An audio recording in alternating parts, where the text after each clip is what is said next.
प्यारे साथियों, तो फिर से स्वागत है आप सभी का एक नई वीडियो में। तो आज की वीडियो में हम लोग देखने वाले हैं धातु और अधातु के चैप्टर से कौन कौन ऐसे ऐसे टॉपिक हैं जहां से बोर्ड एग्जाम में हमें पूछा जाता है। ठीक ना, क्वेश्चन पूछा जाता है, बस वही देखेंगे, फालतू कुछ नहीं देखेंगे। पहले ही बता दे रहा हूँ, अब से मैं वही बताऊंगा जो डायरेक्ट बोर्ड एग्जाम में पूछा जाएगा। ठीक ना, तो चलिए बिना हम किसी देरी किए वीडियो को स्टार्ट करते हैं। देखिए, पहले सुन लीजिए पढ़ने वाले हैं क्या।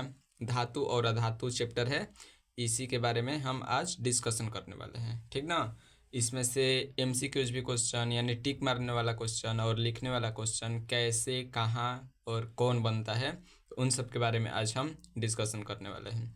तो वीडियो को स्टार्ट करने से पहले वीडियो को लाइक और चैनल पे अगर आप नए हैं तो चैनल को कर लीजिए सब्सक्राइब। तो चलिए चलते हैं हम अपने टॉपिक पे। तो देखिए, आज का टॉपिक है हमारा धातु और अधातु, यानी चैप्टर है आज का धातु और अधातु। ठीक ना, तो सबसे पहले हम समझते हैं कि धातु, ये धातु होता क्या है। ठीक ना, तो देखिए धातु हमने यहाँ पे हेडिंग डाला और इसका परिभाषा कैसे लिखेंगे। देखिए, वे तत्व जो इलेक्ट्रॉन को त्याग कर धनायन, यहाँ पे देख लीजिए धनायन प्लस, ठीक ना, प्लस वाला धनायन प्रवृत्ति रखता है, यानी बनाने का प्रवृत्ति रखता है, उसे हम क्या कहते हैं, धातु कहते हैं। ठीक, एक बार और सुन लीजिए। देखिए, जैसे धातु वे तत्व जो इलेक्ट्रॉन को त्याग कर धनायन बनाने का प्रवृत्ति रखता है, उसे हम क्या कहते हैं, धातु कहते हैं। ठीक ना, यहाँ पे बनाने का लिख लीजिए, बनाने का ठीक ना, बनाने का प्रवृत्ति रखता है, तो उसे हम क्या कहते हैं, धातु कहते हैं। ठीक ना, देखिए जैसे धातु का एग्जाम्पल आप लिख देंगे क्या, आयरन मतलब लोहा, लोहा क्या है, धातु है। ठीक, चांदी मतलब क्या, चांदी जो होता है पहनने वाला, इस्तेमाल किया जाता है, तो वो भी क्या है, एक धातु ही है। कापर, ये भी क्या है, धातु ही है। ठीक ना, अब देखिए अगर आपसे पूछेगा कि धातु के 4-5 गुण लिखिए, ठीक ना, गुण, धातु के गुण, तो वो आप कैसे लिखेंगे। देखिए हमने यहाँ पे 7 लिखा है, मैं सातों बता दूंगा और सातों में से आपको जो जो आसान लगेगा वो याद कर लीजिएगा। ठीक ना, आपसे एग्जाम में ज़्यादा नहीं पूछता है, बस 4 से 5 ही पूछेगा धातु का गुण। तो देखिए धातु का गुण क्या क्या होता है। देखिए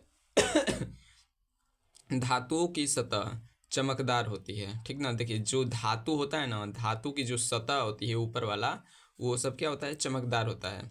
धातुओं का यह धर्म धात्विक कहलाता है। यानी देखिए आपसे एमसीक्यूज में कैसे पूछेगा कि धातु का चमकदार होना कौन सा धात्विक लक्षण, कौन सा गुण कहलाता है, तो आप क्या बताएंगे, धात्विक गुण कहलाता है। ठीक ना, देखिए अब दूसरा नंबर है, देखिए धातु कठोर होता है। ठीक ना, जो धातु होता है ना, धातु कठोर होता है।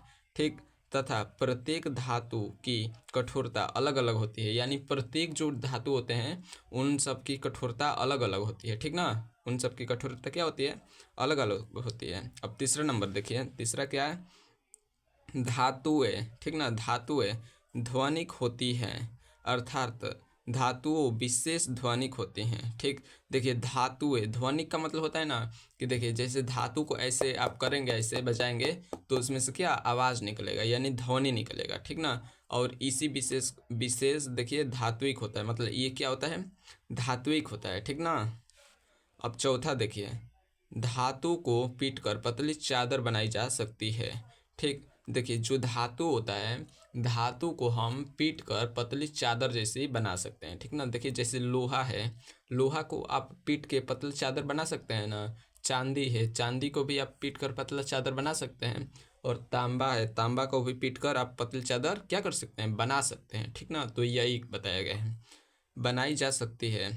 इस गुण धर्म को आघातवर्धता कहते हैं। देखिए अगर आपसे पेपर में पूछेगा कि देखिए धातु को पीटकर पतली चादर बनाई जा सकती है, हाँ बनाई जा सकती है, तो इस गुण धर्म को क्या कहते हैं, तो आप यहाँ से बताएंगे आघातवर्धता कहते हैं। ठीक ना, आप क्या कहते हैं, आघातवर्धता।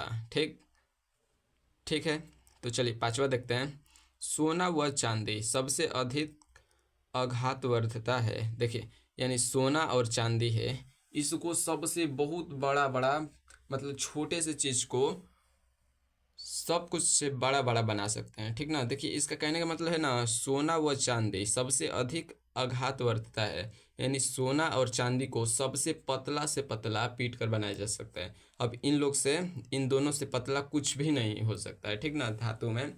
इसका कहने का मतलब ये है। उम्मीद करता हूँ कि आप समझ गए होंगे पांचवा, ठीक ना। तो अब देखिए, धातुओं को पतले तार की तरह खींचा जा सकता है। देखिए जो धातु होता है ना हमारा, तो उसे हम पतली तार की तरह खींच सकते हैं, ठीक ना, खींच सकते हैं पतले तार की तरह, ठीक, खींच सकते हैं। इस गुण धर्म को, यानी इस गुण को क्या कहते हैं हम, तन्यता कहते हैं। देखिए एमसीक्यूज में पूछेगा, धातु को तो पतले तार के रूप में खींचा जा सकता है, लेकिन इस गुण को हम कहते हैं क्या, ठीक ना। तो इस गुण को हम कहते हैं, देखिए यहाँ पे क्या है, तन्यता, ठीक ना, तन्यता। अगर पूछेगा आपसे कि धातु को खींचकर पतले तार के रूप में बनाया जा सकता है, ठीक, तो बताइए इस गुण को हम क्या कहते हैं। तो आप यहाँ पे बताएंगे क्या, तन्यता, ठीक ना, तन्यता। ठीक, अब सातवां नंबर देखिए, सातवां क्या है हमारा सातवां है, धातु विद्युत का सुचालक होता है, यानी धातु में आसानी से क्या, बिजली यानी विद्युत प्रवाहित हो सकती है, ठीक ना।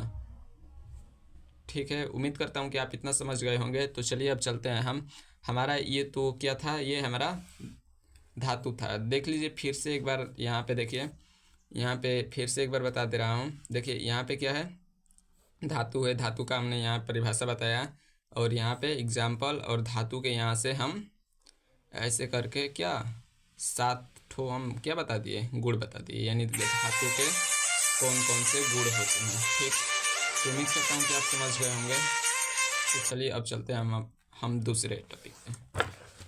तो देखिए दूसरा टॉपिक क्या है, ये है, ठीक ना। देखिए अधातु, ठीक, यहाँ पे क्या है, ये ध्यान दीजिएगा, ये क्या है, अधातु, नॉन मेटल, ठीक ना, अधातु, बार बार बोल दे रहा हूँ। देखिए ये क्या लिखा है, अधातु, इसे इंग्लिश में क्या कहते हैं, नॉन मेटल, ठीक।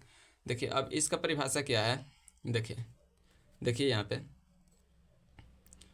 वे तत्व जो इलेक्ट्रॉन ग्रहण करके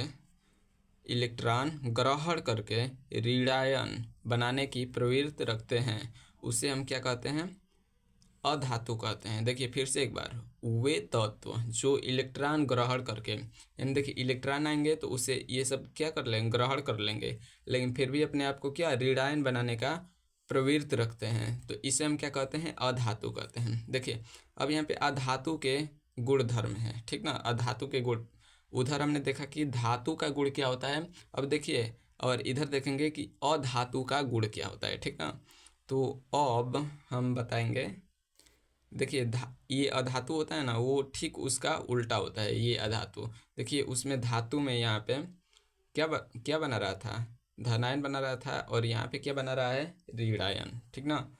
तो अब देखिए, अब इसका गुणधर्म देखिए, देखिए पहला नंबर है, अधातु की सतह चमकदार नहीं होती है, ठीक। अधातु की सतह क्या, चमकदार नहीं होती है, और धातु में क्या था, धातु की सतह चमकदार होती थी, लेकिन अधातु की सतह चमकदार नहीं होंगी, ठीक। अब दूसरा नंबर देखिए, यह मुलायम होता है, ठीक ना। और देखिए उसमें क्या था, और धातु, उसमें धातु धातु कठोर होता है, लेकिन ये अधातु क्या है, मुलायम होता है, ठीक।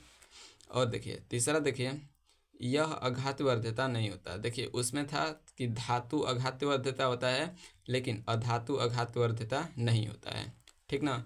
अब देखिए, अब क्या है, यह ध्वनिक नहीं होता है। देखिए उसमें था कि धातु ध्वनिक होता है, लेकिन अधातु ध्वनिक नहीं होता है, ठीक। अब देखिए, अब ये वाला, अधातुएं ऊष्मा एवं विद्युत का सुचालक होते हैं। देखिए तो ये ऊष्मा और विद्युत का दोनों का क्या होते हैं, सुचालक होते हैं, ठीक। अब देखिए इसी चैप्टर के बीच, मतलब इसी चैप्टर के अंदर में आता है, क्या आता है, देखिए खनिज आता है, ये दो दो नंबर का आता है, खनिज आता है, और भर्जन आता है, ठीक, और निस्थापन आता है। इन सब का परिभाषा पूछा जाता है, केवल परिभाषा, और एक दो एग्जाम्पल, और आपसे दो दो नंबर में पूछेगा, ठीक ना। तो देखिए इसका परिभाषा कैसे लिखेंगे हम, देखिए यहाँ पे है खनिज, ठीक ना। तो देखिए खनिज कैसे बताएंगे, पृथ्वी की भूप्रपट्टी में, ठीक, पृथ्वी की भूप्रपट्टी में प्राकृतिक रूप से पाए जाने वाले, ठीक, पृथ्वी की भूप्रपट्टी में प्राकृतिक रूप से पाए जाने वाले तत्वों या यौगिकों को क्या कहते हैं, खनिज कहते हैं, ठीक ना। देखिए फिर से एक बार, पृथ्वी की भूप्रपट्टी में प्राकृतिक रूप से पाए जाने वाले तत्वों या यौगिकों को खनिज कहते हैं। देखिए अगर आपको ये और भर्जन और ये निस्थापन अगर समझ में नहीं आया है तो इन तीनों के लिए मैं एक वीडियो बनाया हूँ, जिसका आपको यहाँ पे थंबनेल दिख रहा है, या मैं लिंक दे दूंगा वीडियो के डिस्क्रिप्शन में, आप वहाँ से जाकर देख सकते हैं, ठीक ना। देखिए बहुत ही अच्छे तरीक़ा से आपको ये तीनों एकदम समझाया गया है। आप खुद से एक बार देख लेंगे ना, तो मैं गारंटी के साथ कह रहा हूँ वो वाली वीडियो कॉपी पे नहीं है, वो बोर्ड पे पढ़ाया गया है, ठीक ना। तो वो बहुत ही अच्छे से समझ में आएगा, ठीक। अब देखिए, तो अब इसका देखिए क्या है, खनिज। खनिज पृथ्वी की भूप्रपट्टी में प्राकृतिक रूप से पाए जाने वाले तत्वों या यौगिकों को क्या कहते हैं, खनिज कहते हैं। देखिए जैसे एग्जाम्पल है क्या, सोडियम क्लोराइड, ठीक ना। सोडियम क्लोराइड ये एक ये हो गया एग्जाम्पल, और दूसरा हो जाएगा मैग्नीशियम क्लोराइड, ठीक। अब देखिए भर्जन क्या होता है, ठीक ना। भर्जन अभिक्रिया, भर्जन अभिक्रिया, देखिए भर्जन अभिक्रिया वायु की उपस्थिति में, ठीक, वायु की उपस्थिति में अयस्क को गर्म करने पर, देखिए जब CO2 के उपस्थिति में, मतलब CO2 की उपस्थिति में अयस्क को गर्म करने पर, गर्म करने की प्रक्रिया को ही क्या कहते हैं, हम भर्जन कहते हैं, ठीक।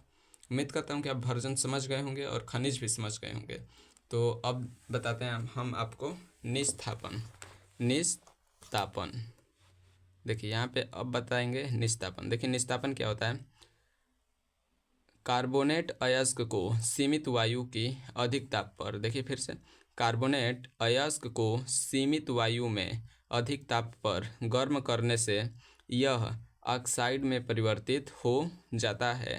तो इसे ही हम क्या कहते हैं, निस्थापन कहते हैं। देखिए फिर से एक बार बता रहा हूँ, निस्थापन, निस्थापन कार्बोनेट अयस्क को सीमित वायु में अधिक ताप पर गर्म करने से यह ऑक्साइड में परिवर्तित हो जाता है, ठीक ना। यह क्या होता है, ऑक्साइड में परिवर्तित हो जाता है।